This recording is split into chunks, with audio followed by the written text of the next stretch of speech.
Sejam muito bem-vindos ao PIB Talk, o podcast da Primeira Igreja Batista Pioneira em Blumenau. Eu sou o Fábio. E eu sou o Álvaro Triano.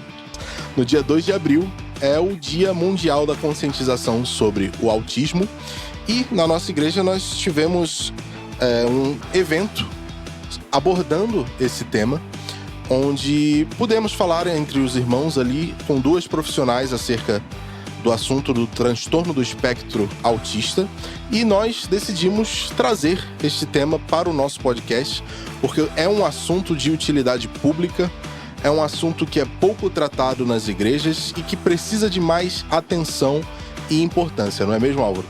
Exatamente, é um assunto de relevância, né? Um assunto muito importante e é um assunto de saúde pública, né, Fábio? Exatamente. Muito importante a gente dar voz aqui para as profissionais presentes, né?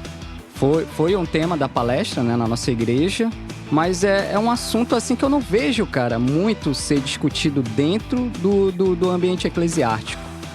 E quando teve essa palestra sobre o autismo na igreja, eu mandei na hora um zap assim pro Caê, que é o nosso ministro de louvor, que também é marido da nossa convidada, que vai estar aqui presente hoje. E eu falei, cara, que legal, cara. Eu falei pra minha esposa, que legal essa palestra e esse momento de inclusão, né? Exatamente. E pra gente começar, quero deixar o espaço para as nossas convidadas se apresentarem as credenciais delas, né? E falarem um pouco sobre quem são, o que fazem na vida, né? Qual das duas quiser começar, fica à vontade. Vamos começar em ordem alfabética, então, né? Então tá bom. Então, eu sou Angélica, eu sou fonoaudióloga, já sou formada há 15 anos e desde antes da minha formação como fono, eu já tinha um trabalho com crianças com necessidade de suporte de aprendizagem, tanto na igreja quanto fora, porque eu fiz o antigo magistério e aí trabalhava com educação fundamental e educação infantil, então já tinha esse público, né? Era uma época em que o autismo não era tão falado, né? Se a gente for pensar ali em 2000 e pouquinho, a gente tinha poucos critérios diagnósticos para o autismo, não era tão falado, se esperava muito para dar diagnóstico. Então, quando eu entrei na faculdade de fono, a gente tinha, assim, matérias muito restritas sobre o autismo, né? Pouca informação, poucos professores que sabiam, que geralmente professor que ia para fora e que trazia as informações sobre o autismo. E então a gente teve essa formação um pouco mais restrita em relação a isso, né? E nos últimos anos, com o avanço da ciência, né, a gente tem melhorado bastante os critérios diagnósticos. Teve esse boom de diagnóstico aí, né? Depois a gente pode falar sobre isso aí, né? Sobre esse mito de todo mundo agora é autista, né? Por quê? Porque agora você tem critérios diagnósticos adequados, né? Então, quando eu saí da faculdade, fui para a área da saúde pública e atuei 10 anos do SUS. E lá, tenho certeza que eu ajudei a diagnosticar muitos casos que hoje eu diria que eram autistas e que a gente fez diagnóstico inadequado por falta de critério diagnóstico. E ali em 2018, 2019, quando nós já estávamos em Florianópolis, foi aí que eu comecei as minhas especializações na área mesmo, né? Então, eu sou especialista em fonoaudiologia no autismo, especialista em análise do comportamento aplicada ao autismo e também especialista em linguagem e fala infantil, porque o TEA, ele engloba esse transtorno de linguagem. Então, foi um público que eu passei a trabalhar muito de 2009, 2018, 2019 para cá. E as pessoas começaram a aparecer, essas famílias começaram a aparecer na igreja, né? A igreja onde eu estava, porque você começou a ter um grande diagnóstico, um grande boom de diagnóstico, e as crianças da igreja também começaram a ser diagnosticadas. E aí a gente precisou começar a pensar em estratégias para inserir essas crianças na igreja. E foi aí que eu também fui buscar cursos sobre autismo na igreja, sobre inclusão na igreja, sobre como fazer com que essas crianças e essas famílias se sintam acolhidas e tenham acesso a Jesus, né? Então, acho que é um pouquinho essa trajetória. Então, eu sou Jaqueline Marques, sou psicóloga, me formei em 2014 e concordo muito ali quando a Angélica diz, né, na época da graduação, assim, era muito pouco escutado sobre o autismo. Hoje eu tenho percepção clara, assim, que ao sair da graduação é bem difícil, assim, possibilitar, identificar um diagnóstico, assim, os alunos não são preparados, hoje eu acho que bem mais, né, mas eu me formei lá e eu na época eu não trabalhava ainda com crianças, trabalhei em CAPS, trabalhei na saúde pública, assim, e aí depois com o tempo fui trabalhando no consultório, né, atendendo crianças, busquei especialização em psicologia infantil. Hoje eu também fiz a pós-graduação em neuropsicologia, em terapia cognitivo-comportamental. E eu fiz participei de um projeto nas escolas em 2022, onde eu me deparei com muitas crianças com transtornos do neurodesenvolvimento, incluindo muita criança autista ali. Então eu percebi ali um sofrimento daquelas crianças, daquelas famílias.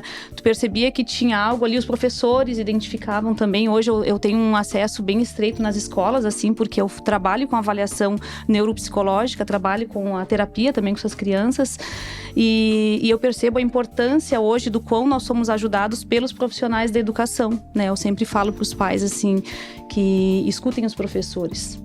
Porque muitas vezes não se percebe em casa, né? E o aluno passa muito tempo, o estudante, a criança passa muito tempo na escola e tem pistas ali, tem sinais ali muito... que são percebidos, assim, nesse ambiente. Então, de novo, né? Trabalho com avaliação neuropsicológica. E não é raro acontecer de diagnosticar uma criança, quando vê o pai, a mãe, acabam buscando ajuda. Eu já fiz devolutiva de laudos, que o pai, ao final, escorre uma lágrima e diz assim, você me descreveu, né, o pai ou a mãe. Então, hoje é como a Angélica falou, assim, parece que tem esse boom, né, na verdade, porque hoje a gente tem mais critérios, a gente tem mais suporte, tem mais possibilidades de poder diagnosticar, e não raro também, aliás, é bem comum que, além do autismo, se fazem presentes outros diagnósticos também, né, pelas comorbidades. Então, eu acho que a importância, assim, da equipe multidisciplinar, de trabalhar hoje, tem um neurologista, psiquiatra, a fono, a terapia ocupacional. Acho que essa união toda desses profissionais é que faz toda a diferença e que ajudam também, né? Eu acho que antes, né, Angélica, era muito menos essa conexão dos profissionais. Aproveitando, já que vocês entraram um pouco no assunto, é uma questão até que eu imagino que seja difícil, porque o autismo, ele consegue ser conceituado, existe algo assim que a gente consiga, né, descrever, né, o que é o autismo, o que é neurodivergência, né, como que a gente consegue descrever e diferenciar as coisas, que às vezes está tudo... E mesmo dentro do autismo existem diversos tipos, né? Diversas manifestações diferentes, né? Sei que a pergunta pode ter ficado um pouco longa e também quero deixar o espaço para desmistificar algumas coisas que talvez possam ser divulgadas na mídia, por exemplo, vacinas que causam autismo. O autismo é algo causado por uma questão fisiológica, né? Comportamental, é fisiológica. Queria que vocês trouxessem mais essa informação até um pouco mais técnica pra gente, né? Vamos começar a falar sobre o autismo, né? O autismo é um transtorno do neurodesenvolvimento, ou seja, então a pessoa ela nasce, né, com autismo. Ali, claro que tem muita questão genética, a questão hereditária às vezes, mas muito mais genética, não necessariamente hereditária. E alguns fatores ambientais também, daqui a pouco baixo peso, uso de drogas na gestação. Então tem vários fatores que podem possibilitar esse transtorno, né? Mas assim, necessariamente a criança, ela vai nascer com autismo e os sintomas ali, eles vão aparecer na infância. Pode ser que de uma forma mais disfarçada, né? Muitas vezes a criança vai criando estratégias ali, ou então ela não tem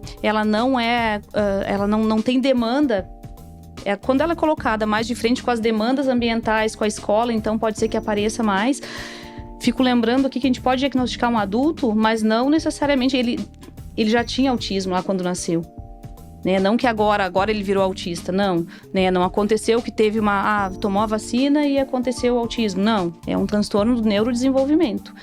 Então, Será que eu respondi? Eu tô pensando Sim, sim. na outra parte eu acho que é importante a pergunta. gente pontuar que não é uma doença, Uhum. né? Não é uma Não é uma doença, doença. então não tem cura, não tem remédio para o autismo, né? E aí quando a gente pensa em transtorno, é algo que engloba o que hoje já se sabe sobre o autismo, que é o espectro. Né? Você tem ali um espectro de sinais e de sintomas que vão ser diferentes em cada pessoa, em cada indivíduo. É claro que a gente tem o critério diagnóstico, aí a Jaque pode falar daqui a pouco, né, dos critérios diagnósticos, que a gente precisa identificar. Então, sem aqueles critérios diagnósticos, a gente não fecha Isso. né, o diagnóstico de autismo. Mas é importante a gente ressaltar que não é assim... igual em todo mundo, não é todo autista que vai ser igual ao outro, né, Jaque? E eu fico lembrando muito no começo, assim, da minha formação, quando a gente fazia o diagnóstico pensava em diagnóstico de autismo, primeiro que não tinha mesmo essa questão multiprofissional, né, que a Jaque falou. Então era assim, o médico era o único credenciado para fazer qualquer tipo de avaliação, né? Hoje o médico é quem fecha o diagnóstico, mas ele só faz isso depois de receber o parecer de toda a equipe multiprofissional. Raramente você vai ver um médico que botou o olho na criança, né, e ouviu a mãe e pronto, deu um diagnóstico. Ele vai pedir uma avaliação multiprofissional. Mas antigamente não era assim. Então, assim, era muito comum, e até hoje é comum, que essas crianças cheguem pela fono, porque a fala é a primeira coisa que geralmente não aparece, e aí os pais já comecem a ficar, né, aí a gente vai encaminhar também para o psico, porque aí o comportamento também vai estar, né, alterado aí nessa dinâmica, mas é muito comum a fono ser essa porta de entrada, digamos assim, para iniciar diagnóstico, né? Hoje nem tanto mais, porque a gente já tem muito mais acesso, as escolas já sabem para onde encaminhar, né? Mas por muito tempo foi isso. Então, quando a criança chegava ali, a gente olhava e aí a gente não tinha um critério diagnóstico definido. A gente via, tem um atraso na linguagem, essa criança ainda não fala, ela tem dificuldade para interagir. Mas ela não faz flapping, aquele movimento de mão, né? Ela não faz flapping o tempo todo, ela não fica se balançando, ela não bate a cabeça na parede, ela abraça a mãe dela, olha só. Porque tinha esse mito de que os autistas, né, não conseguiam ser amorosos, não conseguiam ser carinhosos, não olham nos olhos nunca, não sentem. Então, era praticamente assim, o autista era um boneco, gente, né? A definição do autismo de 10, 20 anos atrás era esse. Então, para fechar um diagnóstico, você tinha que ter um autista assim, nível 3 de suporte, muito, muito comprometido, né? Sem fala, sem nenhum desenvolvimento de linguagem. Sem nenhum desenvolvimento de linguagem, sem poder se expressar, né, de nenhuma maneira, nem corporal, e agressivo, né? E depois, com o tempo, a gente foi vendo que não. Esse espectro, né, ele se expande e vai ter muitos comportamentos aí envolvidos que eu vou deixar pra Jaque falar. E eu acho importante, assim, a gente falar também, né, que hoje o trabalho em equipe é muito importante e é sempre quando chega alguma criança lá, uma pessoa, um adulto, pode ser para avaliação, né? Eu sempre vou buscar se teve um atendimento, vou fazer contato, tem a etapa da escola ali. Mas hoje o psicólogo ele faz o diagnóstico, né? Ele faz o diagnóstico. Por que se faz uma avaliação neuropsicológica? Porque a avaliação neuropsicológica, tu vê todas as funções cognitivas, tu vê intelectualidade, personalidade, habilidades sociais, né? Então, sintomas depressivos, sintomas de ansiedade, porque o que a Angélica falou ali é muito importante, que não se tem um padrão. É autista, é assim. As pessoas têm uma dificuldade justamente por aquilo que diziam lá atrás. O autista é aquele que tinha um filme, né? Fica em cima da casa ali, fazendo o quê? Balançando pra frente, pra trás. Não. O autista não fala. Ele fala, ele não necessariamente ele vai ter prejuízo nas habilidades sociais. Pode ser que tenha, claro, explico, né? É a percepção, é a cognição social. Isso eu preciso avaliar. Se eu perceber ali o prejuízo na habilidade social, eu preciso entender o porquê que tem o prejuízo. Porque pode ser, qualquer pessoa pode ter prejuízo, pode não falar muito, ser mais retraída, né? E não necessariamente tem o autismo. Agora, a questão do autismo é a percepção, é a cognição social. Em como ele pode se comunicar, ele pode ser bem falante. Tem vários autistas que vão lá, mas ele fala. Claro, ele fala, ele não é um boneco, né? Ele fala. Mas, e a qualidade dessa interação? Eu perceber as pistas sociais. Eu perceber daqui a pouco, sabe? Aquela pessoa, eu, por exemplo, né? Eu não gosto que fique assim, ó. cutucando. Daqui a pouco eu tô falando com a Angélica e aqui, ó, cutucando. Então, se é alguém, vou dar um exemplo, né? Se é alguém que eu conheço, eu vou dizer, eu não faz assim, eu não gosto que faça assim. Agora, se for uma pessoa que eu não tenha tanta afinidade, tá fazendo assim, não conheça tanto, daqui a pouco eu vou dar uma olhadinha, assim, sabe? Então, isso são as pistas sociais. Então, a pessoa com autismo, pode ser que ela tenha prejuízo, que ela não identifique, que daqui a pouco a pessoa não gostou daquilo ali, né? Então, é muito mais a cognição, a percepção da expressão facial, né? O que a pessoa está sentindo. Então, é muito mais, não só uma inabilidade social, né? A interação social. Mas o psicólogo hoje faz o diagnóstico, mas é muito importante o trabalho, o olhar da equipe, né? Poder buscar com os outros profissionais. Acho que dá para falar dos critérios diagnósticos mesmo, né? Porque é algo que também foi mudando, né? Já que eu acho que o CID trazia, né? Que é o Código Internacional de Doença, trazia critérios menos amplos, né? Eu percebo que e aí depois o DSM vai ampliando, e agora o novo DSM, né? Ampliou um pouco mais ainda essa possibilidade de diagnóstico, é isso? Hoje, assim, prejuízos na comunicação e na interação social. E quando a gente fala de comunicação, ali tá a moça da comunicação, né? De não é só a questão da fala, é como se comunica, o que envolve essa comunicação, o contato visual. Não necessariamente vai ter prejuízo no contato visual. Tem pessoas autistas que não têm esse prejuízo, que é preservado. E os padrões, primeiro, comunicação, interação social, prejuízo nesse sentido. E padrões repetitivos de comportamento, né? Estereotipias e padrões restritos, interesses restritos acho que de comportamento, isso aí, de né? interesses, De comportamento. De interesses. Então, aquela tem por exemplo, uma criança que gosta ali de futebol. Então, ela gosta de futebol, ela gosta do jogador tal, e ela vai falar naquilo, e ela vai ficar falando daquilo. Então, daqui a pouco, se tu falar, ela vai falar muito bem sobre aquilo. Agora, daqui a pouco, tu vai falar sobre outra coisa, pode ser que ela não vá conseguir falar tão bem sobre isso. Então, fica um tempo com aquilo ali, daqui a pouco muda o interesse, né? Então, tem uma redução das coisas que gosta, das coisas que fala. Mas acho que é isso mesmo. E quando é muito pequenininho, isso é um pouco difícil. Porque quando as crianças são menores, elas têm alguns interesses restritos mesmo de acordo com a idade, né? Então, eu, por exemplo, tenho um filho agora de 4 anos. Todo menino de 4 anos gosta de dinossauro. Né? Todo menino de 4 anos e pouquinho gosta de carros, gosta de super-heróis. Então, se eu ofereço outras coisas para ele brincar, pode ser que ele fique um pouco mais resistente porque ele quer aquilo, né? Aí a gente vai medir os prejuízos, que é isso que a Jaque falou, né? Então, como que a gente mede o prejuízo numa criança, né? Que eu tô suspeitando, por exemplo, que tem autismo. Bom, o meu filho eu ofereço, ele gosta de dinossauro e de carro. Mas quando a gente sai e eu ofereço para ele brincar de uma outra coisa, no parque, por exemplo, ele consegue brincar ali comigo, mesmo que ele reclame e fale que aqui não tem um dinossauro, não tem um carro, mas então tudo bem, vamos brincar, né? Aqui no parque ele consegue dar conta dessa demanda social, né? Que a Jaque falou. Mas aí, se você tem uma criança com interesse restrito por conta do autismo ou de outro transtorno do neurodesenvolvimento, essa criança não vai conseguir. Na verdade, ela já não vai conseguir deixar em casa o dinossauro para sair. Né? Ela não vai conseguir deixar ali o objeto dela de apego para sair de casa.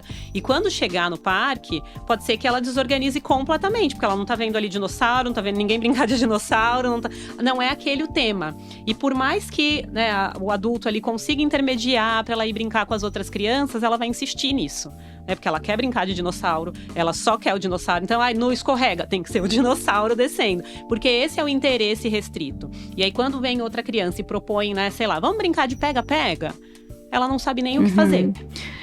E outra questão interessante, né? Por que é dividido, assim, os padrões restritos de interesse e os prejuízos na comunicação e na interação social. Por quê? Porque tem outros transtornos do neurodesenvolvimento da comunicação que eles têm prejuízo até na cognição social. Só que aí não tem os padrões restritos de interesse. Como que tu difere que não é um transtorno de comunicação? Porque tem a questão dos padrões restritos de interesse e repetitivos, né? Que no adulto pode aparecer de uma forma diferente. Daqui a pouco é o pensamento, né? Então eu vou ficar ali pensando naquilo ali, né? Então, bem como a Angélica falou no início, cada pessoa apresenta de uma forma, né? Tende a ter uma rigidez cognitiva, uma falta de flexibilidade. Eu não consigo ver uma solução, por exemplo, para esse problema.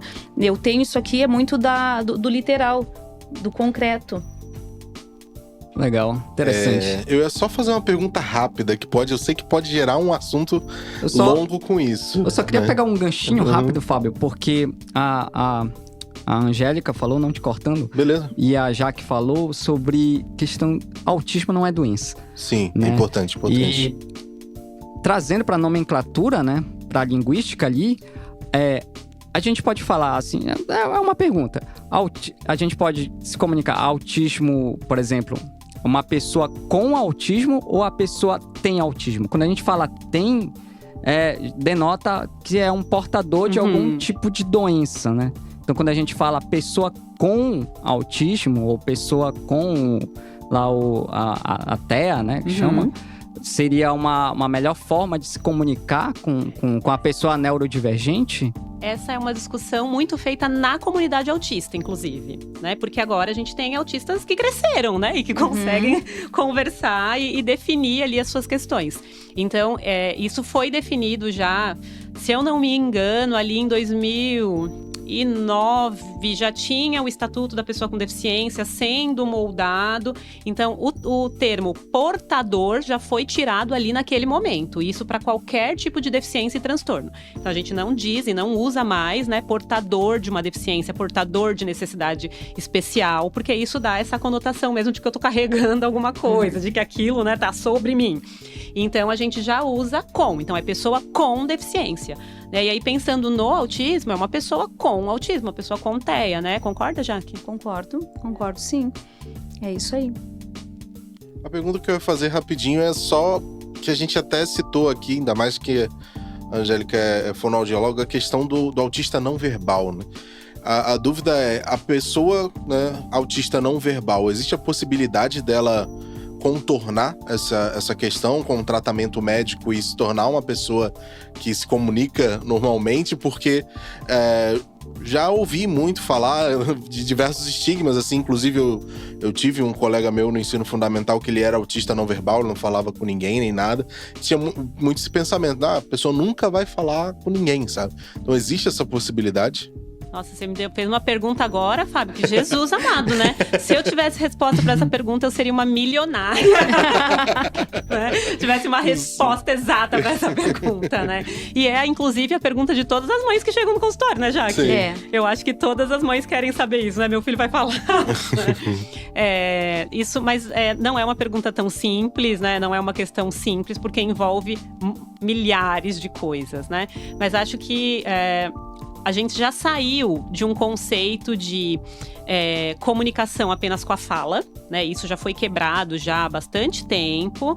Então, assim, a gente não entende mais comunicação apenas como falar.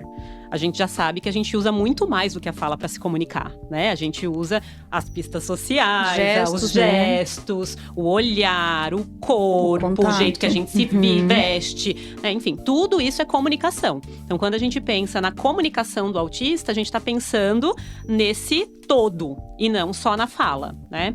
Porque aí, se a gente for ir para a palavra fala especificamente, né? Então, quando eu penso num transtorno de fala, não necessariamente é que a pessoa não se comunica, né? Ela pode trocar sons da fala, ela pode ter dificuldade do cérebro mandar ali o comando para executar aquela fala, mas não significa que ela não compreenda e que ela não consiga se comunicar. E aí, por isso, de 2020, mais ou menos, para cá, a gente nem usa mais essa nomenclatura de não verbal.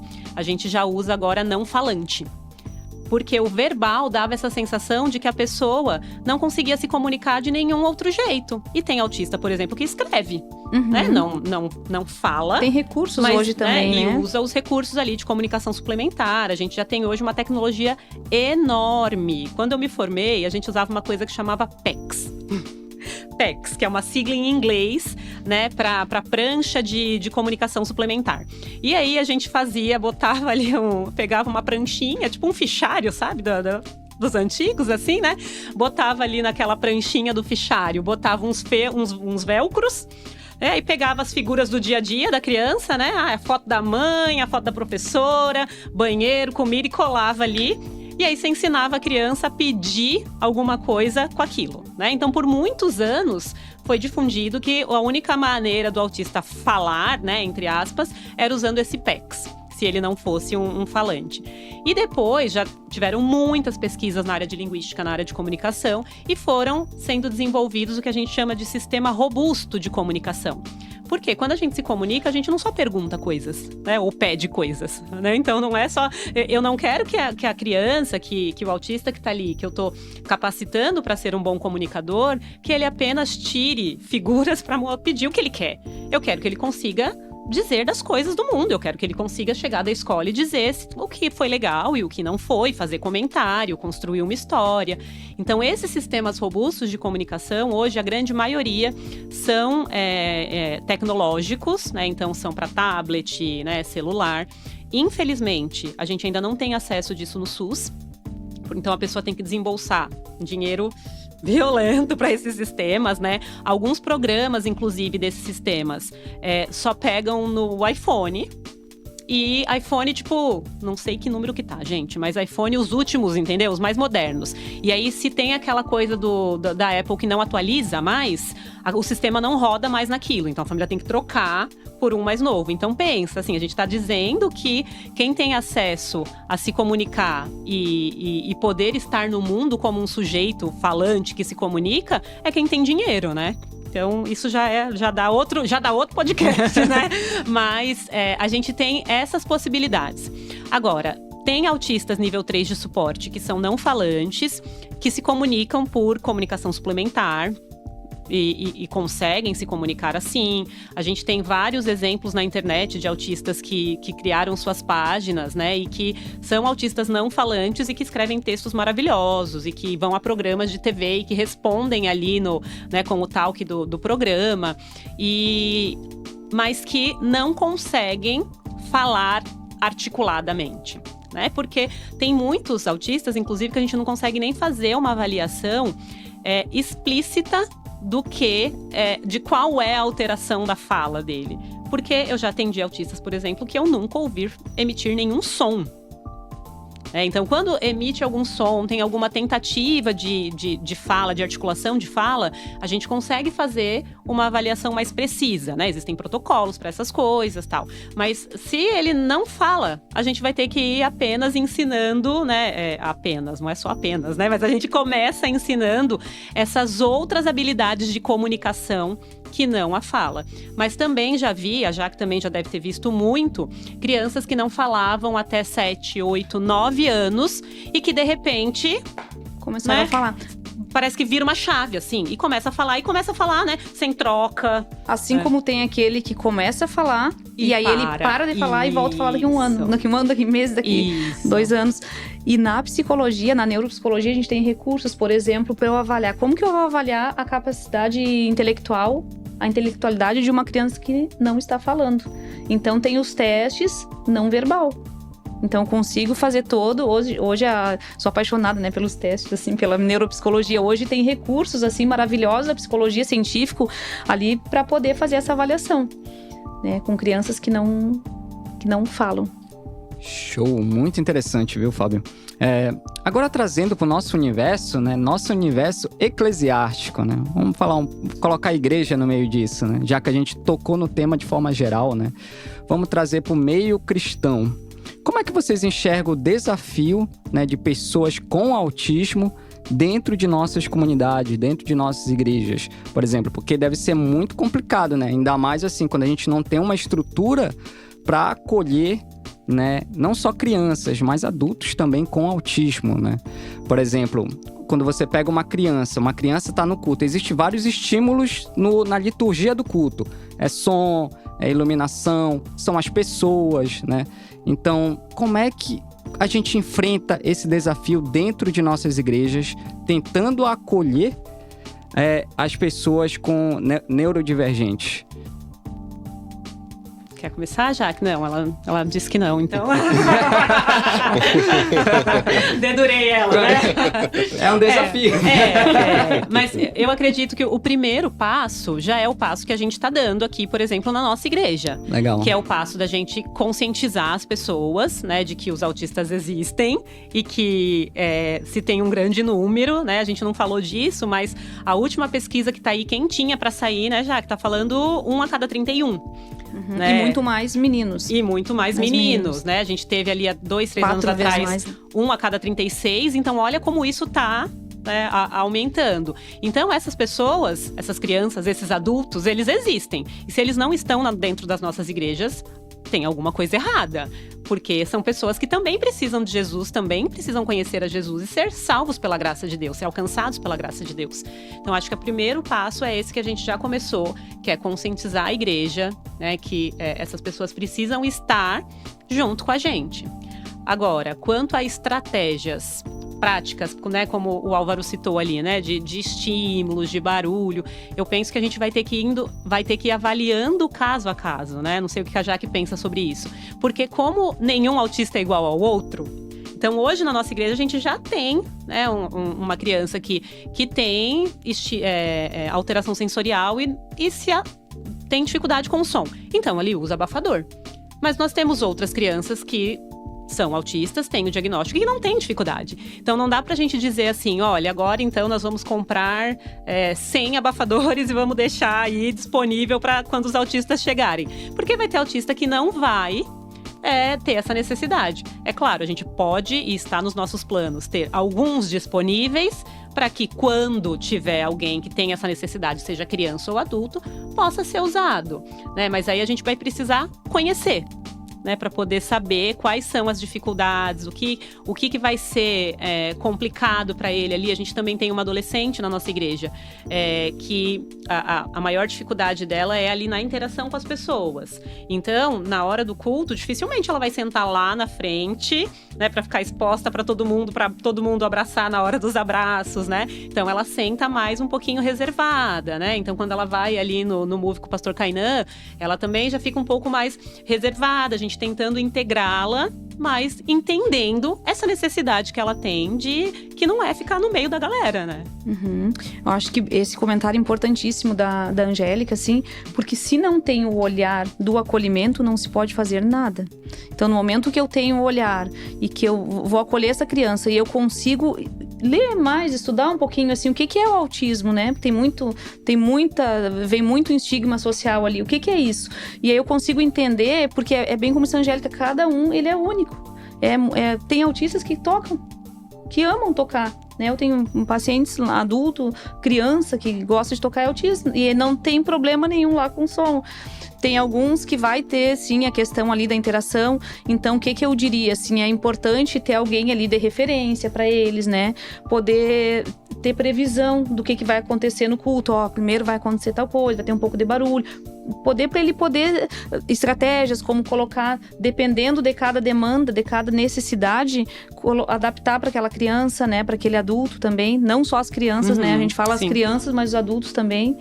Eles precisam saber que são acolhidos lá. Eu acho que primeiramente isso, porque aí eles mesmo, conforme eles se sentirem pertencentes à comunidade da igreja, eles vão já endereçar alguém ali, direcionar alguém e pedir ajuda, né? E a gente também ter o olhar, porque nem sempre eles conseguem pedir essa ajuda, né? Depende, a subjetividade, né? Na maioria das vezes, se for um adulto, não vai conseguir pedir ajuda, na maioria das vezes, né? Mesmo quando é adulto, adolescente, são os pais, ou alguém da família, ou o companheiro, né? Marido, esposa, namorado, que vem falar alguma coisa.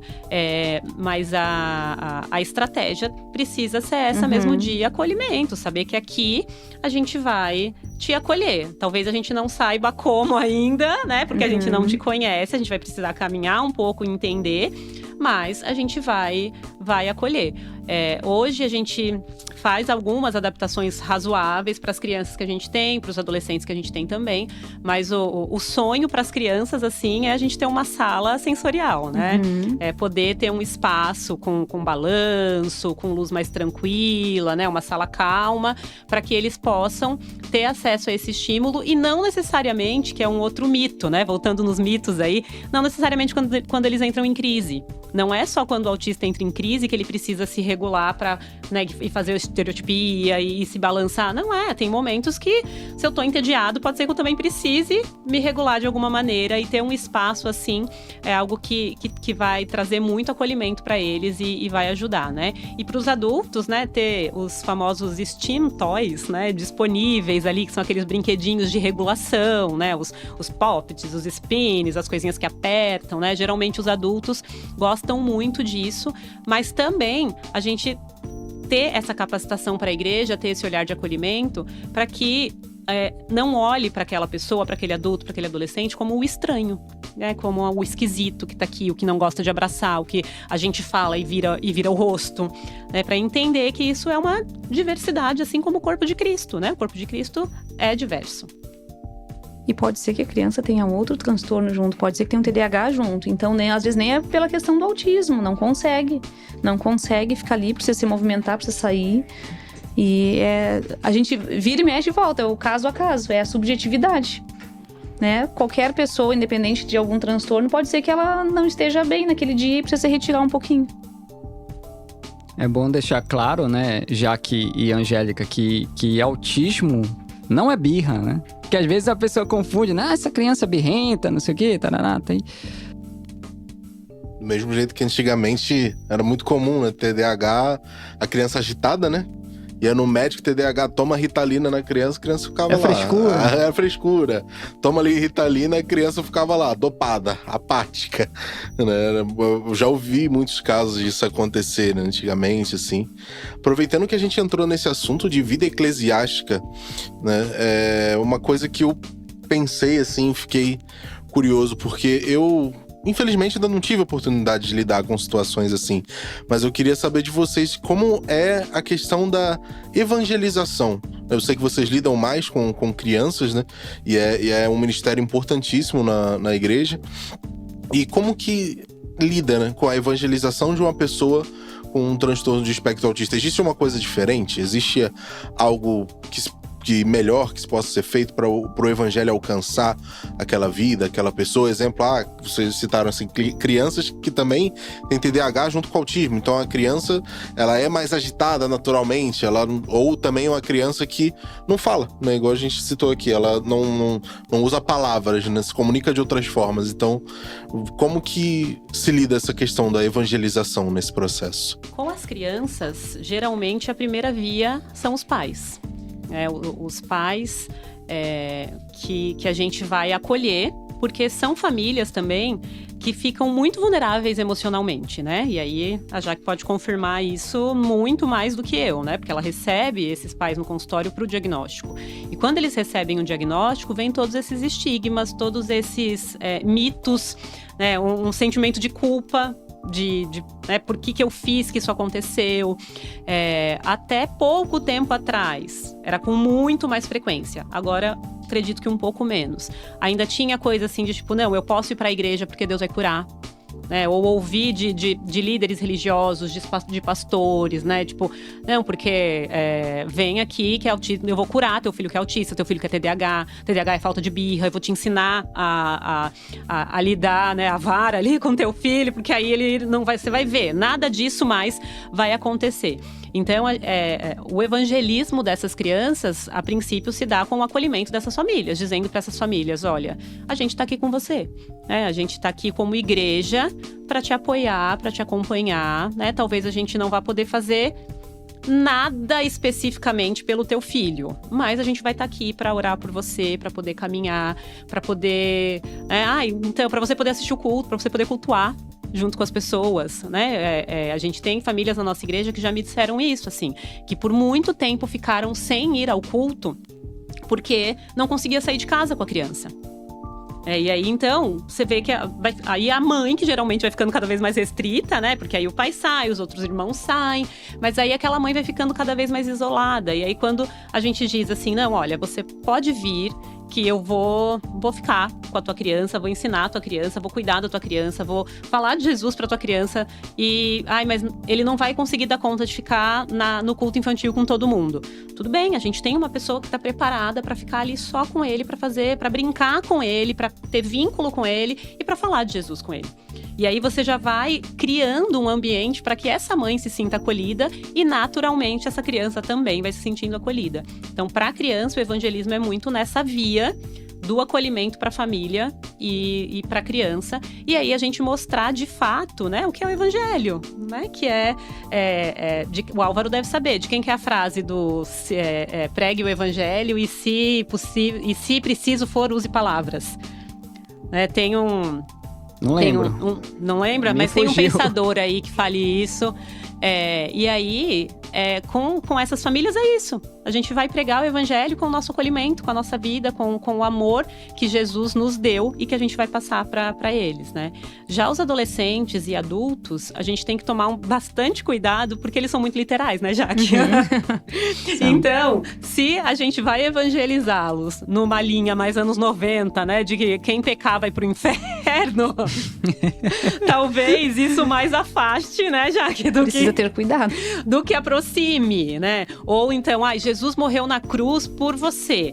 Isso talvez para ele seja algo muito literal, no sentido de como assim alguém morreu por mim, né? E aí já tá achando assim, aquilo, ele não vai conseguir fazer essa associação simbólica que a gente consegue. Pode ser que ele fique, né, com aquele pensamento. Exatamente. E daqui a pouco tenha crise de ansiedade em função disso, preocupado porque Jesus morreu por mim. Então, por isso é importante, né, poder falar de uma forma que consiga essa parte da rigidez, sabe? De tentar flexibilizar, de tentar... É um desafio. É um desafio. Eu sonho ainda em a gente poder escrever um material sobre isso, sabe? Que a gente possa, para as crianças maiores, para os adolescentes e para os adultos, porque o discipulado deles vai ter que ser numa via muito mais prática do dia a dia. Eles não vão poder começar igual a gente começou, assim, do tipo, Jesus morreu por você na cruz, então agora você o aceita no seu coração? Sim, pronto, então agora eu caminho, faço a minha caminhada cristã. Para eles, talvez, vai precisar ser uma outra via, né? De, olha, no seu dia a dia, vamos pensar quais são as coisas que você acha que não são legais, né? E aí a gente vai ajustar isso, ensinando para ele, olha, Deus também, Jesus também, quando estava aqui na Terra, também não, né, não mentia, né? Porque, inclusive, autista mente, tá, gente? Autista pode ser, né? Só ele tem mais dificuldade, não consegue, talvez, ter tanta habilidade, né? Mas mente sim. Mas não são anjos, né? Anjos de candura, mente. Né? Não, autistas são pessoas, né? Então eles têm pecado. E aí eu acho que o discipulado deles vai ter que ir por esse lado mais prático, né? Legal. Interessante pergunta do Fábio, porque eu vou engatar numa outra pergunta dentro do meio eclesiástico, dentro do meio das nossas igrejas, né? Evangelicalismo brasileiro. Mas essa, eu não sei se vai ser polêmica, mas eu preciso perguntar isso para as duas especialistas, né? Já que é a Angélica aqui presente. Aproveitando, né, Fábio? A gente falou sobre cura. Dentro de nossas comunidades, existem ministérios de cura, né? Porque a gente falou muito dessa questão do misticismo e tal, de crendices sobre o aspecto autista, né? Por exemplo, foi vinculado, assim, dentro de nossas igrejas, que quando uma pessoa tá, assim, fora de controle, por exemplo, ela tá possessa, né? A gente vincula muito dentro da comunidade evangélica, principalmente no meio mais carismático, questões de possessão, né? Como é que vocês enxergam um ministério de cura dentro da igreja diante de uma crise de uma pessoa com autismo, por exemplo? Será que o ministério de cura ele não vem para acolher em vez de tentar expulsar alguma coisa que, digamos assim, não existe? É tenso, né? Tenso, não sei se é polêmico, mas a gente pode tenso, terminar, né? Agora? Sim, podemos terminar agora essa conversa, ficou suficiente, todo mundo entendeu. Todo mundo entendeu, tá tudo certo. Porque é muito difícil, porque na Bíblia, vamos pensar agora vamos pra palavra, né? Pra gente tentar construir um raciocínio, assim, que não nos comprometa, né? O Álvaro Álvaro, né? Meu Deus. Esse meu amigo é um É uma pergunta que é uma dúvida da audiência, né? Assim, porque muito tempo ficou batido nessa questão. Sim. A pessoa, vem cá que eu vou curar, né? A Angélica falou, vou curar seu filho, ele está possesso de um espírito maligno. E às vezes ele dependia apenas de um diagnóstico médico, de que ele tinha um certo transtorno de alguma coisa. Eu acho que, assim, pensando na Bíblia, a gente vai ver vários momentos que pessoas com deficiência são levadas até Jesus. Sim, exatamente. Vários momentos em que Jesus ressalta que a cura que ele queria fazer naquelas pessoas não era da sua deficiência física, psicológica, psiquiátrica, enfim, não era da deficiência humana. Que a cura que ele queria fazer naquela pessoa era dos pecados, de ter uma vida digna ao lado de Jesus, né? E aí, ele, naquele momento, fazia o milagre físico também, porque ele precisava mostrar os sinais para que as pessoas crescem nele. Né, que eram ali as pessoas que estavam convivendo ali. Mas aí a gente tem aquele episódio, né, do cego, que é muito, para mim, ele é muito emblemático e que fala muito dessa atualidade, que as pessoas alguém pergunta para Jesus, né? Mas Jesus, quem foi que pecou para ele ter nascido, né, para ele ficar cego assim? Foi a mãe? Foi o pai? Foi... E aí, a gente pode transferir isso, né? Quem foi que pecou para que essa criança nascesse autista? Foi a mãe? Foi o pai? Foi o demônio que entrou? O que foi que aconteceu? Né? E o que Jesus responde? Não, não é isso. A gente não tá... Ninguém pecou para que isso. Isso aconteceu na vida dele para que se manifestasse a glória de Deus. É que eu penso que as pessoas fazem uma leitura disso, assim, se manifestasse a glória de Deus e fosse curado da cegueira. Mas não era disso que Jesus estava falando. Jesus estava falando para que se manifestasse a glória de Deus e ele me conhecesse. Porque se ele não tivesse cego e estivesse aqui tentando ser curado, ele não ia me encontrar. Então, a glória de Deus manifestada é a gente ter acesso a Jesus. E as pessoas com autismo precisam também, assim como toda deficiência, assim como todo ser humano. Porque não é isso que a Bíblia diz? Que o evangelho é para alcançar a todos, porque todos somos pecadores. Então, o autista, quando ele chega na igreja, ele precisa... A glória de Deus precisa ser manifestada na vida dele desse jeito. Aí sim, eu já passei inclusive por algumas igrejas mais carismáticas, como disse né, sabiamente ali o Álvaro, e que se tinha essa questão, assim, não com o autismo na época, mas com outros transtornos. Né? Isso, esquizofrenia, transtorno de pânico e ansiedade. Né? Como dizia Freud. Isso, histerias, né? E que aí já vinha aquela galera lá, né? Botar a mão pra expulsar, não sei o quê. E, gente, a pessoa precisava ir pro CAPS. Não Exatamente. E ele só funciona de uma forma diferente. Isso, hein? É um funcionamento. Então, eu gosto muito dessa ideia que a gente tem hoje, né, da ciência, dizendo que o autismo, ele é um funcionamento, né? A neurodivergência é um funcionamento humano. Então, se é um funcionamento humano, a gente não tem o que olhar para isso e dizer você deveria ser de outro jeito. É claro que a gente vai pensar nos prejuízos, não é isso? Eu não tô dizendo que, gente, é muito legal ser um autista porque, né? Não vamos romantizar, né? Não vamos romantizar. Uhum. É óbvio que você tem um sofrimento com todos os prejuízos que você vai ter. E é para isso que existem as terapias. É para isso que existem os médicos, né? O acesso à medicação que vai ajudar. Vai desenvolvendo habilidades. Exatamente. Né? Mas não é para dizer para aquela pessoa assim, eu quero que você seja, né, entre aspas, normal. Igual a mim. E o que é o normal? Por que isso? O que é o normal, o que é o né? normal? Porque pra mim, assim, essas pessoas que vão entrando nessa vibe, né, de vamos expulsar, vamos orar, né, vamos vencer essa doença, vamos vencer esse autismo, né? Essa pessoa, ela não consegue nem entender qual é a obra de Cristo por nós, sinceramente. Porque você olhar para uma pessoa que está em sofrimento psíquico e você achar que ela está possuída, isso é muito complicado. Né? Inclusive tem lá atrás, né, Angélica? Se pensar na história do autismo ali, as pessoas eram vistas como loucas, literalmente o termo, né? Então, aí tem lá mais atrás a nau dos loucos, né? Que colocavam as pessoas bem atrás lá, a deriva no mar, assim, porque tinha que esconder, né? As pessoas ali Ninguém sabe onde é que ficavam as pessoas. Pois é, e aí é isso que a igreja tá dizendo. A igreja que faz isso, é isso que ela tá dizendo, né?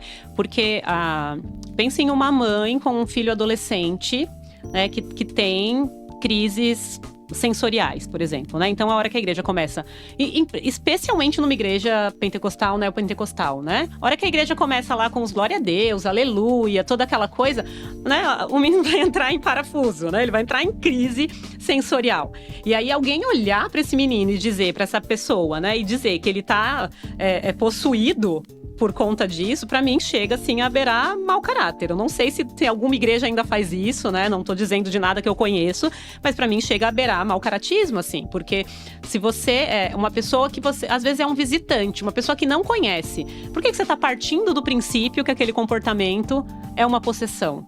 Por que você não retira aquela pessoa dali e vai levar para um lugar mais calmo e tentar acolher? E aí sim, né? Se o demônio quiser conversar com você, bater papo, dizer o nome, a região, aí tu vai lá expulsar, né? Quiser fazer entrevista. Mas caso contrário, né? Muitas vezes um lugar calmo, um copo d'água e uma conversa, né, Jaque? Só que às vezes é falta de conhecimento, né? Às vezes é falta de conhecimento. Como é que tu vai explicar, aí com todo respeito também pra pessoa lá da igreja que já tá numa idade mais e é da igreja lá que, né, da pentecostal, como que tu vai falar do autismo se a sociedade tem dificuldade de entender? Sim, verdade. Né? Então, daqui a pouco não é nem por mau caratismo, mas assim, vou expulsar o demônio.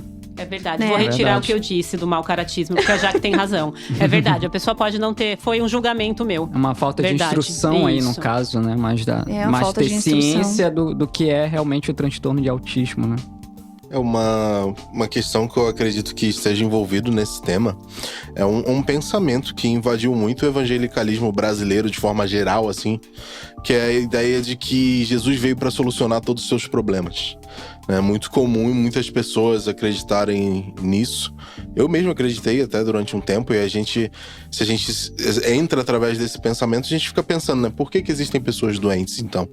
Né? E aí toda a nossa tentativa da nossa vida não vai ser compreender o evangelho de Cristo, compreender a nossa salvação, e sim pedir para Deus tirar todos os nossos problemas. E aí, se eu tenho um transtorno, uma neurodivergência, ou qualquer coisa que seja envolvida, eu vou considerar aquilo um problema e vou querer tirar aquilo da minha vida, né? Mas teve uma pregação que eu vi uma vez, o pastor tava falando que aqui nessa vida, aqui nessa terra, vai ser a única oportunidade que nós, cristãos, temos de glorificar a Deus através do nosso sofrimento.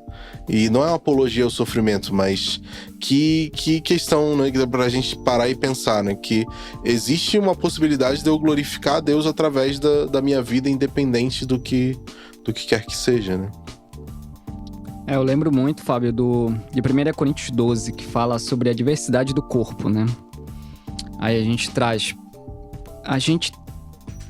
Como o próprio ministério de Jesus, né? O ministério de Jesus é a inclusão, né? Jesus buscava ali, como a Angélica colocou, a Jaque colocou, Jesus buscava incluir ali os marginalizados, digamos assim. As pessoas deixadas assim... A margem, né? A margem da sociedade. Era um paralítico, era um leproso, era a mulher samaritana que estava ali deixada de lado.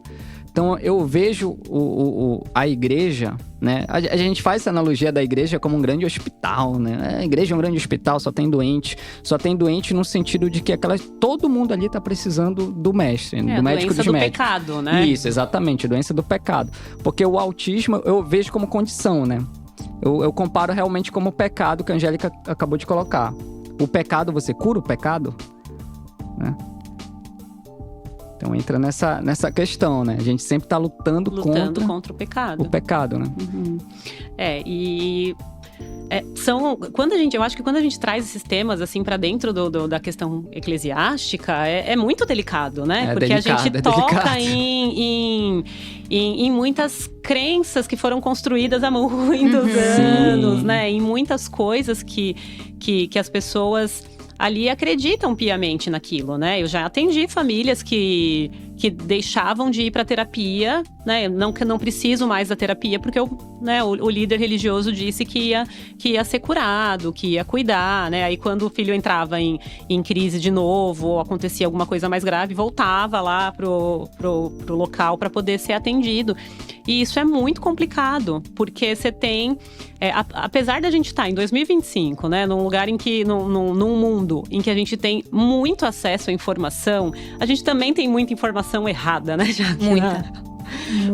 Muita gente falando besteira em muito lugar, né? Em todas as redes sociais, em grupo de WhatsApp, né? E aí, se a gente pensar realmente nas pessoas mais velhas, que aí não entendem ainda nem a questão muito bem do algoritmo mesmo, né? Que te manda só aquilo que você quer ouvir, só aquele tipo de opinião. Aí essas pessoas realmente vão estar recebendo que a vacina causa autismo, vão estar recebendo que fulano de tal nasceu autista e Jesus curou com 5 anos. E aí é contra tudo isso que a gente vai tá tendo que lutar no dia a dia. E outra questão, né? O autismo não necessariamente, as pessoas pensam, tem autismo, então ele tem um rebaixamento cognitivo. Não necessariamente. 70% dos autistas, ele tem inteligência na média superior e, inclusive, alguns fazem parte do grupo das altas habilidades. Então tem mais, ele é autista, então ele não sabe. Ou então diz, eu já escutei no consultório, não, meu filho não tem TDAH porque ele não é burro. Então não tá ligado. Tem toda essa questão ali. E hoje as crianças nos dão um banho na escola, assim, porque eles… Olha, minha filha, na aula, mãe, o colega… Eles percebem que tem alguma coisa que não tá certa, que a criança tem alguma dificuldade, a turma já tem um olhar para isso, né? E muitas vezes o adulto não consegue fazer o movimento. E aí o adulto faz a questão do literal. Por exemplo, eu não posso ajudar porque não tenho laudo, então não vou ajudar a fazer a prova. E aí a criança tá ali, minha filha dizia assim, eu queria ajudar, a gente queria ajudar, mas aí ele não tem laudo, a prof disse que a gente não pode ajudar na provinha lá, aquela do… Esqueci o nome da provinha lá, enfim. Então tem essas questões assim, entendo que daqui a pouco lá o adulto tá tendo um cuidado também, porque precisa seguir, tem as normas, mas nem sempre a gente pode levar ao pé da letra aquilo que se é dito, é poder olhar para a pessoa. Independente diagnóstico, eu faço lá pela avaliação neuropsicológica lá, crianças às vezes de 1 ano e 2 meses não vai dar o diagnóstico de autismo, mas tu vai conseguir possibilitar de ver marcos do desenvolvimento, tu vai ver os sinais ali e aí tu pode já entrar com uma intervenção. Então a criança pode reduzir daqui a pouco, que seria nível de suporte 2, daqui a pouco ela vai ser 1. E isso é muito importante. Porque na escola, falando ali, complementando do que a Jaque falou, né? A professora diz, não tem laudo, não vou adaptar a prova, não vou fazer nenhuma adaptação razoável, né? Isso é crime, inclusive, né? Porque não precisa ter um laudo também para que a professora atenda a dificuldade do aluno, né? Então, isso que ela tá fazendo não tá certo. E aí, vamos trazer isso para a igreja, né? O que nós, enquanto um corpo de Cristo, durante um culto, o que importa a nós saber se aquela criança tem um laudo ou não? O que importa a nós saber se aquele adulto que está ali com uma dificuldade, naquele momento do culto, se ele tem um laudo ou não? O laudo é só para poder identificar as potencialidades, para poder trabalhar o que precisa ser trabalhado, para ter um norte. Eu digo que é um alvo terapêutico para ver um funcionamento, é um exame do abstrato. As pessoas têm dificuldade, porque se tu quebra o pé, faz um raio-x lá e aparece o pé quebrado. E o autismo não tem.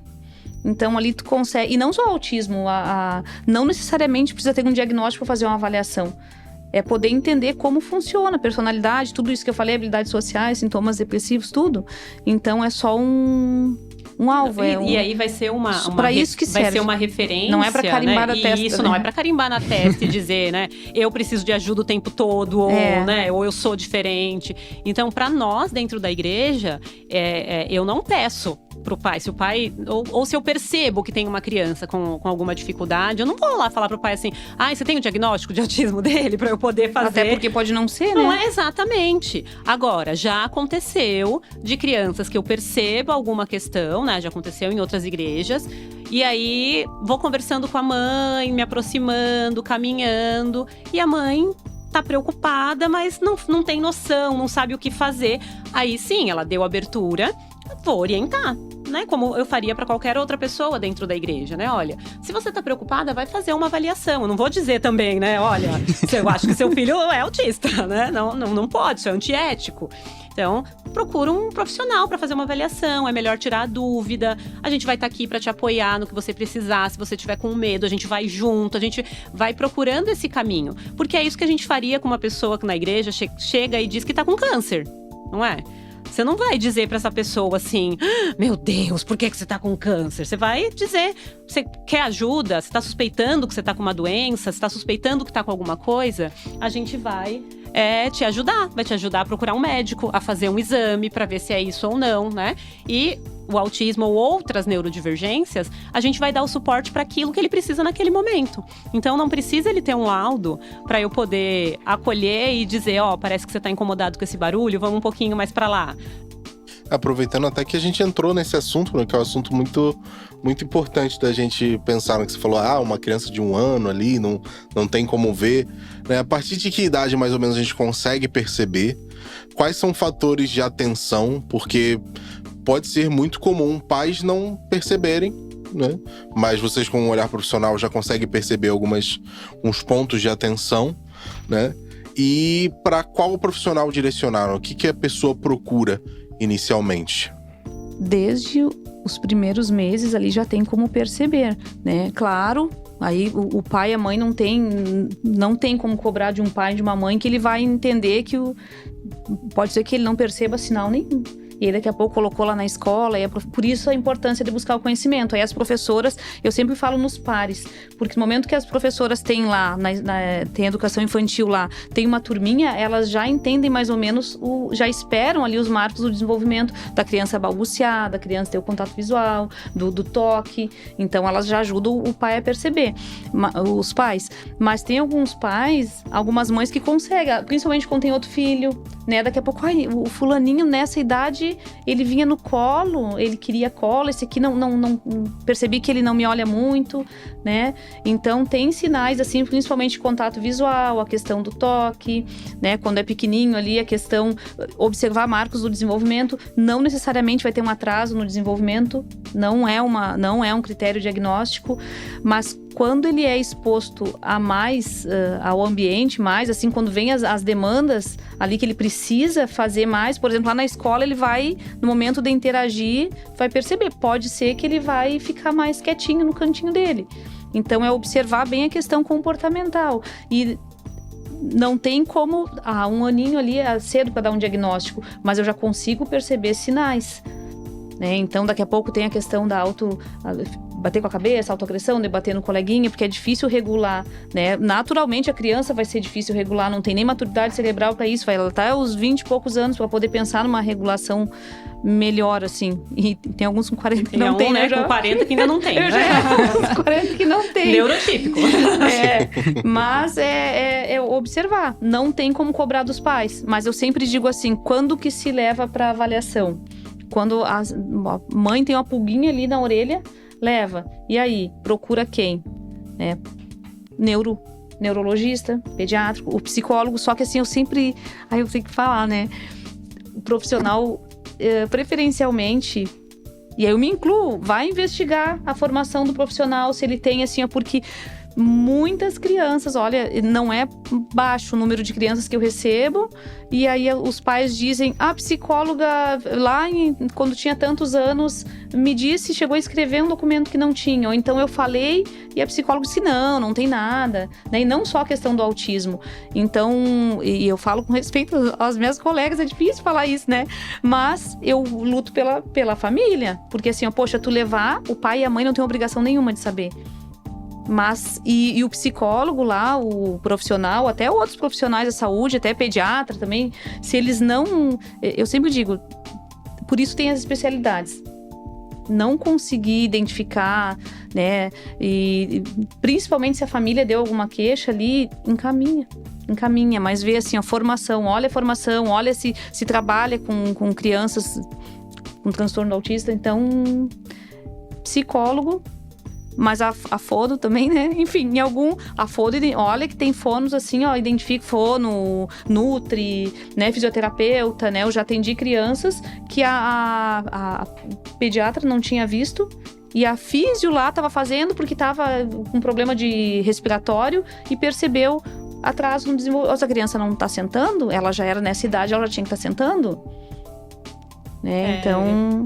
Eu acho que é isso que a Jaque falou, de a mãe, o pai, a família, né? A hora que ficou com uma dúvida, insiste. Porque pode ser que o pediatra fale que não é nada, que é coisa da sua cabeça, que é o tempo da criança. Que, né? É muito não tempo da criança. existe tempo da criança, gente. Se alguém teve o trabalho de fazer uma pesquisa gigantesca para dizer que existem marcos do desenvolvimento, é porque existe. E aí, é claro, você vai ter uma variaçãozinha ali, mas não existe isso de cada criança tem seu tempo, né? E já tem uma pesquisa já antiga que diz que quase 80% dos casos em que a mãe suspeitou logo cedo, depois recebeu o diagnóstico, né? Apesar dos médicos terem dito que não era nada, né? E às vezes algumas até deixou pra lá, mas aí a criança recebia depois o diagnóstico ali, depois dos 6, 7, 8 anos, e né? se perde muito tempo de intervenção. Muito. A criança ali nos 2 anos, 1 ano e pouquinho, 2 anos, a plasticidade cerebral que a gente chama ali, meu Deus, tu estimula e ele recebe muito melhor. Ele vai ter uma resposta muito maior. Então, eu vejo uma criança hoje, se tu diagnosticar com 8 anos, de uma que tu recebeu ali com 2 anos, ela perdeu 6 anos de intervenção. Aquele de 2 já está muito mais à frente. E tem outros sinais, a gente não falou aqui da questão alimentar também, né? É muito comum no autismo ter a questão da seletividade alimentar, que entra a questão sensorial ali de textura, de cheiro, né? Então os pais vão acendendo com o tempo, assim, vai acendendo uma luzinha. E eu acho que se fosse para deixar um conselho, um recado, né? Especialmente para mães de bebês, pais de bebês, é assim... enriquecimento ambiental. Porque você pode ter uma suspeitazinha, né? Ou achar, porque aí assim, nem todo sintoma, todo sinal que a gente vai ver vai ser necessariamente do autismo. Então você pode sim ter um bebê que se incomode mais em ser pego no colo e ele não ter autismo. Mas você achou aquilo estranho, faz um enriquecimento ambiental, que eu preciso então pensar, poxa, será que meu bebê tem fatores de risco? Tem alguém na família que né, direta ali do pai e da mãe que tem autismo, que é autista? Tem alguém da família com transtorno mental? Ele teve alguma questão na gestação, no parto? Então, então tá. Então o que eu vou fazer? Ao invés de cuidar dele ali no dia a dia, como eu faria com qualquer outra criança, eu vou melhorar a qualidade dessa interação. Então eu vou conversar mais, eu vou cantar mais, eu vou mostrar livrinho desde cedo, eu vou brincar descrevendo os brinquedos, né? Na hora do banho, desde cedo já vou começar a nomear a parte do corpo, porque geralmente os pais vão esperar para fazer isso lá pelo 6º mês, a criança começa né, a sentar, interagir mais, mas aí não, eu já começo a fazer isso com aquele bebê recém-nascido. Eu já sei que pode ter um risco, então eu previno, né, esses agravos que podem acontecer. Mas então se eu fizer isso, se eu enriquecer o ambiente, meu filho não vai ser autista ou não vai ter sintomas de autismo? Não é isso. Mas ele vai conseguir ter um funcionamento melhor nos espaços, porque você já deu para o cérebro dele essa possibilidade de mais estímulos, né? Porque aí a tendência é uma criança que quer ficar pouco no colo, que chora muito. O que a mãe vai fazer? Desesperada, especialmente se é uma mãe que fica sozinha em casa, vai pôr numa tela. Porque ela não tem outra opção. Aí sim, os sintomas vão... Aí sim, isso na verdade vai agravar, vai piorar.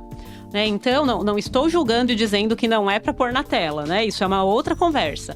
Mas tô querendo dizer que o bebê, tudo que a gente faz com ele absorve como uma esponja e potencializa isso no cérebro. Então, se a gente acaba deixando isso de lado, né? Ou achando que não é nada, essa pulguinha que tá atrás da orelha, essa dúvida. Ou achando que, não, com o tempo melhora, ou não tenho paciência para lidar com isso. Ou eu também sou assim, então tá tudo bem. É igual a mim, ouço muito, né? Exatamente. Não, eu sou assim, a nossa família é assim, então tá tudo certo. Então, isso, na verdade, você tem muito mais chance de, mesmo que não seja autista, o desenvolvimento dessa criança já ser um desenvolvimento alterado. autonomia, né? Assim, também tem a questão do comportamento adaptativo, que é avaliado no autismo, para ver a autonomia dessa criança, como que ela lida com o dia a dia, como que ela faz coisas triviais, assim, por exemplo, até higiene pessoal, né? Como que ela coloca roupa, como que ela abotoa, né? Então, são coisas pequenas que fazem toda a diferença, até porque tem um agravamento. A criança e o adulto, enfim, autista, ele tem muito mais chance de desenvolver um transtorno depressivo. Por quê? Porque é mais difícil para ele nomear as emoções, poder falar sobre isso, identificar o que está sentindo, e aí vai guardando.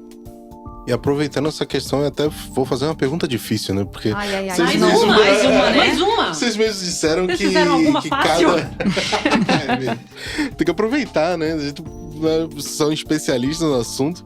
E a questão é, existe uma possibilidade de uma criança passar batido por todas essas etapas, assim?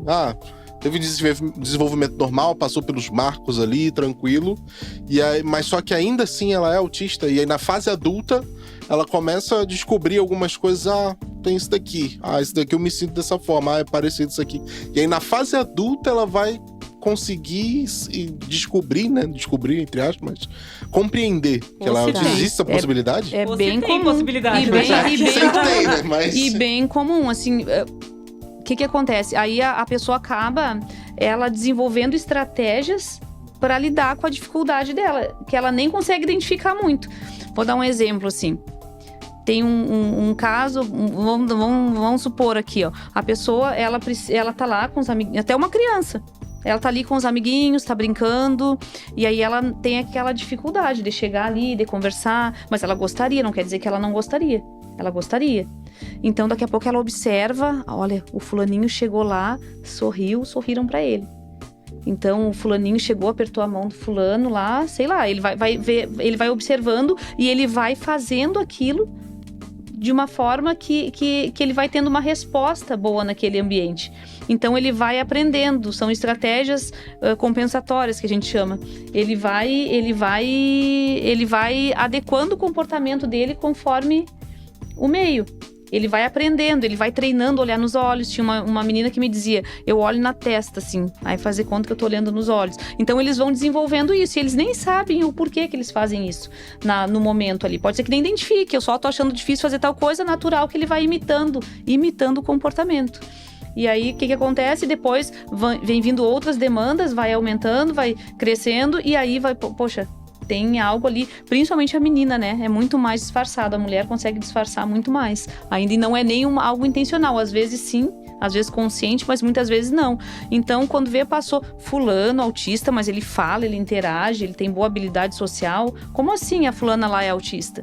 Mas, e a que preço passou tudo aquilo ali batido, entre aspas, né? Que ela não... Que aí só depois... Porque chega não é só a questão da interação social, tem a questão da desregulação, né?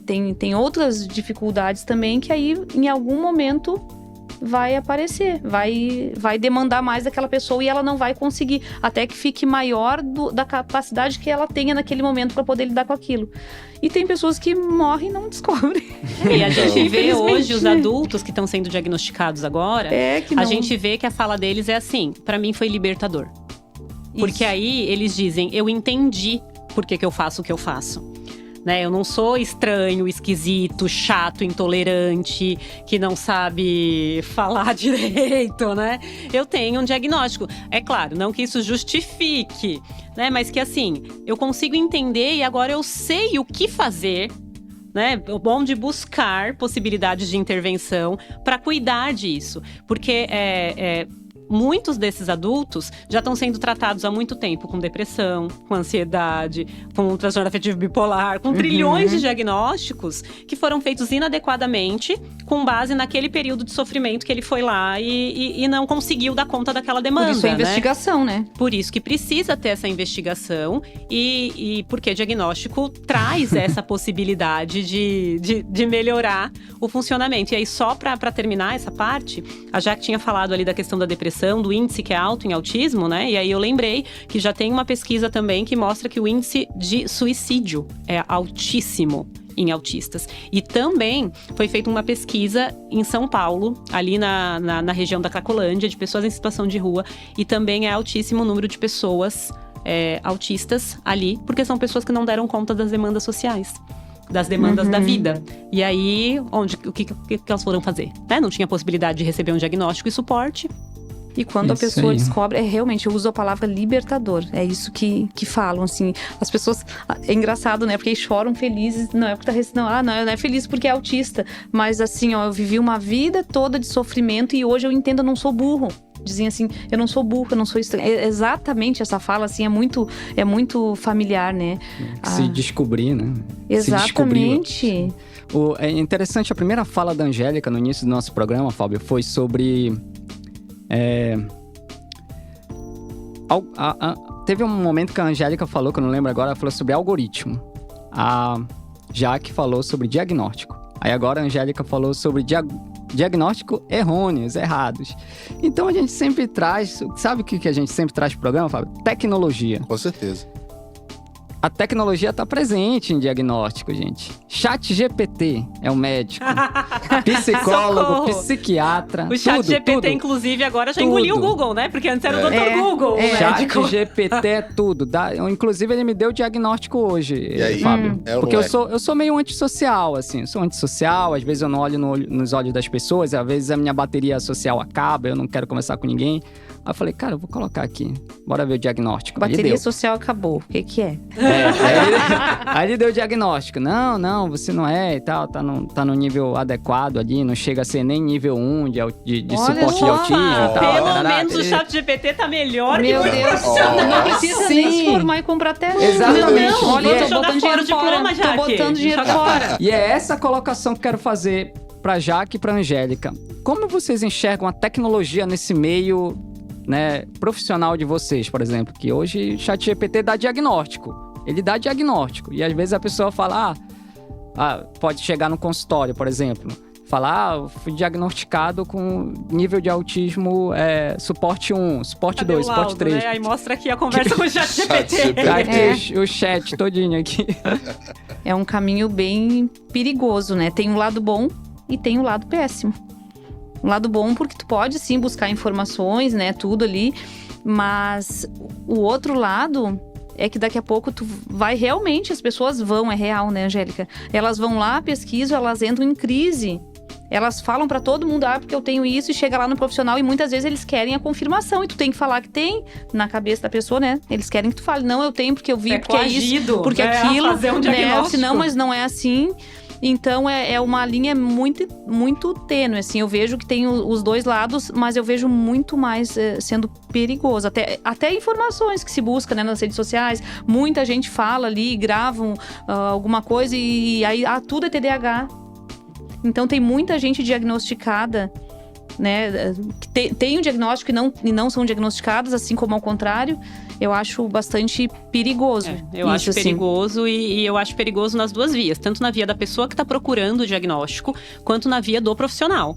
Porque o profissional também fica enviesado, né, com a sua avaliação ali, porque ele tá vendo ali na rede, os algoritmos mandando, já que todo mundo é TDAH mesmo, tô fazendo essa avaliação aqui, talvez isso aqui falte, mas então eu vou complementar. E aí vai mesmo, né? Vou e fecho aquele diagnóstico. E elas simulam sintomas, né, Angélica? Exatamente. Por exemplo, eu leio lá que TDAH isso, aí eu vou chegar já no psicólogo lá e eu já vou falar isso. E aí tu vai ter que ter uma investigação, porque inclusive os testes, dependendo do teste, né? Ali eu posso de autorrelato, daqui a pouco eu vou falar que eu tenho. Eu fiz um teste de 50 perguntas no ChatGPT. Qual era o diagnóstico? Diagnóstico deu que não chegou nem nível 1 de era suporte. Pra autista? Né? Era pra autista. Olha que bom, menos pior, né?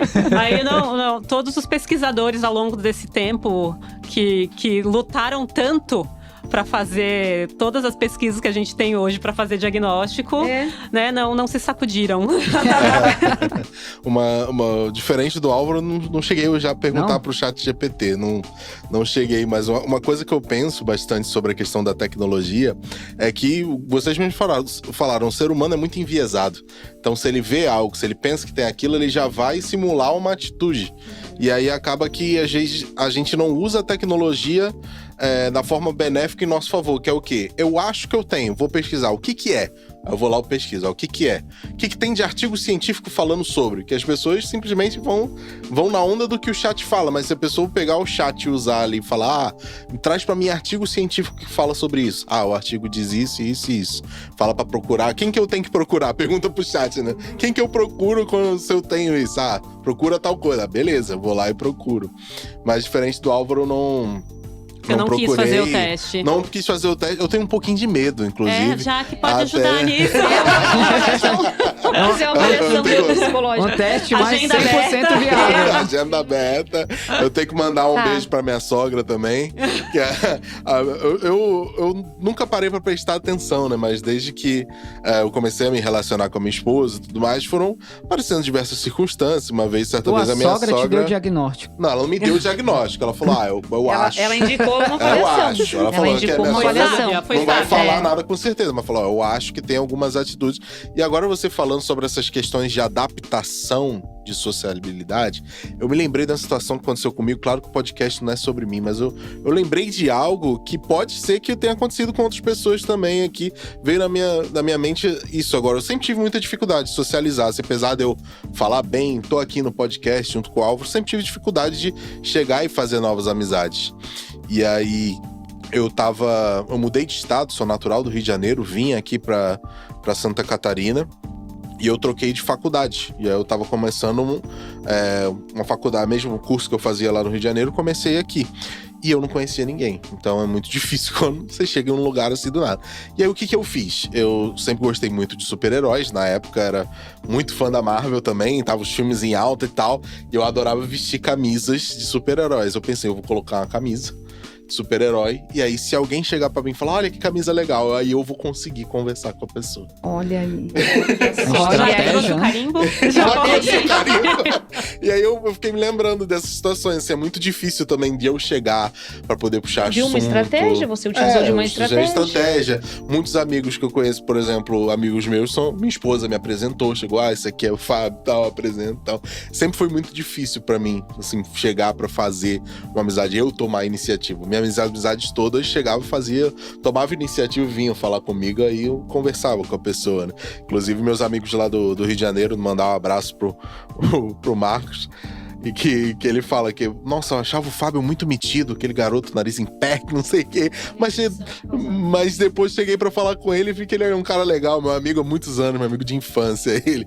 E é engraçado eu parar pra pensar nisso e, assim, instrumento de Deus, esse podcast que tem me auxiliado até pra buscar alguma coisa, né? Só bem rapidinho, assim, que eu acho que é importante falar que os sintomas é tudo, assim, tem uma intensidade, tem uma frequência, porque os sintomas, a ansiedade causa sintomas de TDAH, então, se for ver, todo mundo tem. Se for pelos sintomas, né, ali pelos sinais, pelos sintomas, todo mundo tem, né? Então, tudo é intensidade, é a frequência, é o conjunto, são os critérios, porque senão, realmente, a pessoa vai pensar que, não consigo socializar.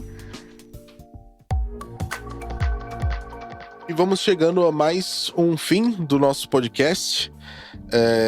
E queremos deixar esse espaço aqui para as nossas convidadas trazerem dicas relacionadas aos temas que nós conversamos. Se existe algum livro, se existe algum filme, se existe algum outro podcast, um vídeo no YouTube, por que não? Seja algum material que vocês gostariam de indicar para as pessoas que falem mais sobre o tema que nós tratamos aqui hoje. Eu queria indicar o Instagram do Ministério Eficiente, que é um ministério de inclusão da Igreja Batista de Curitiba, da PIB Curitiba. O pastor Adoniran. Eu queria mandar um abraço pra ele, mas acho que ele não vai ouvir esse podcast. Mas ele é incrível. Já me recebeu lá algumas vezes pra ver, para que eu pudesse acompanhar e ver como funciona o ministério deles. E lá eles têm um culto para neurodivergentes. Um culto, além do culto, né, que é para todas as pessoas, eles têm um culto só para neurodivergentes. E o dia que eu fui lá, assim, eu fui extremamente impactada por pelas pessoas que estavam ali naquele culto, cada uma se regulando do seu jeito, mas no culto. Foi, assim, muito incrível. Então, para quem tiver interesse, né, sobre esse tema de autismo na igreja, é um ministério que que me referencia bastante, assim, né? Benção. Vou indicar uma série que me veio agora, que eu inclusive assisti, que é O Bom Doutor. Ah, O legal. Doctor. Então Sim. acho que é importante ali para poder pensar, para poder identificar mesmo os sinais, assim, pensando bem nessa parte que... para identificar os sinais.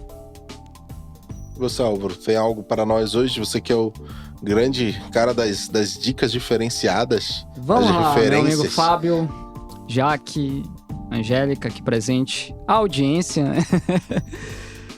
Eu trouxe uma dica aqui de audiovisual, Fábio, um filme.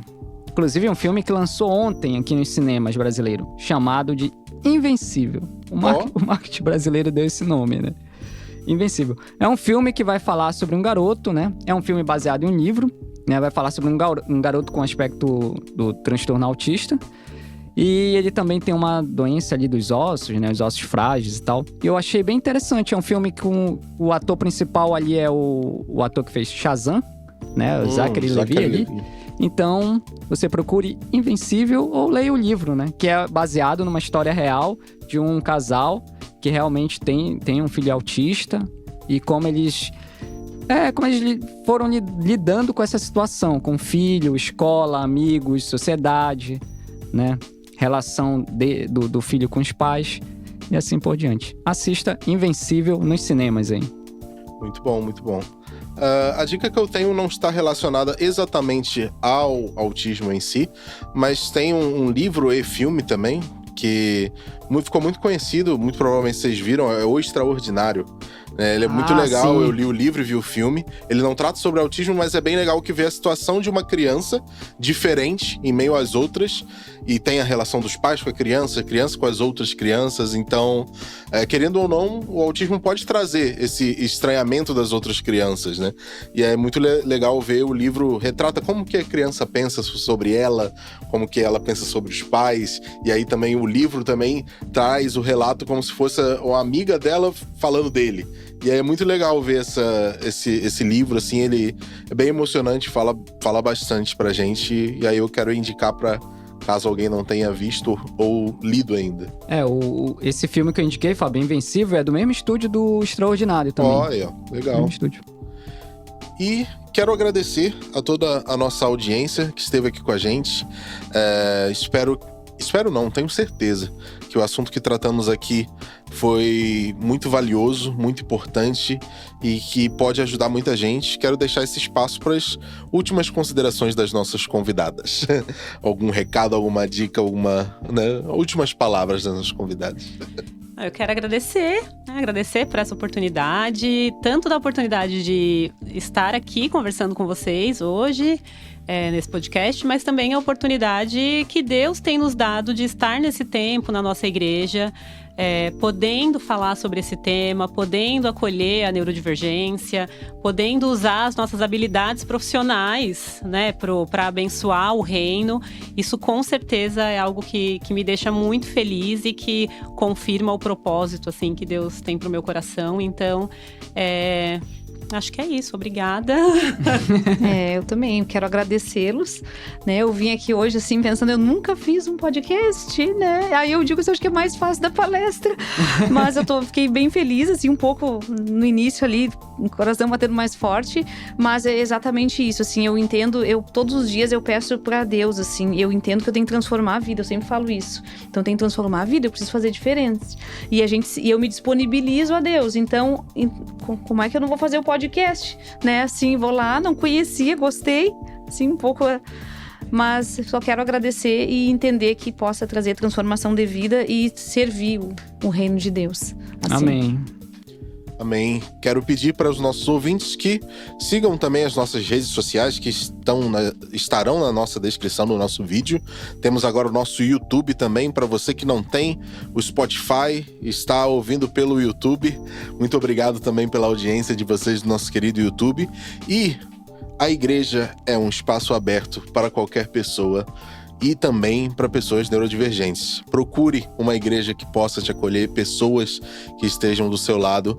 Nada pode te impedir de ouvir o evangelho, de servir a Deus. É isso aí, Fábio. Lembrando, escola dominical. Com certeza. Todo domingo, às 9 horas. Preciso fazer esse anúncio aqui, né? E é isso, gente. Deus abençoe, tamo junto, até a próxima e até que ele venha.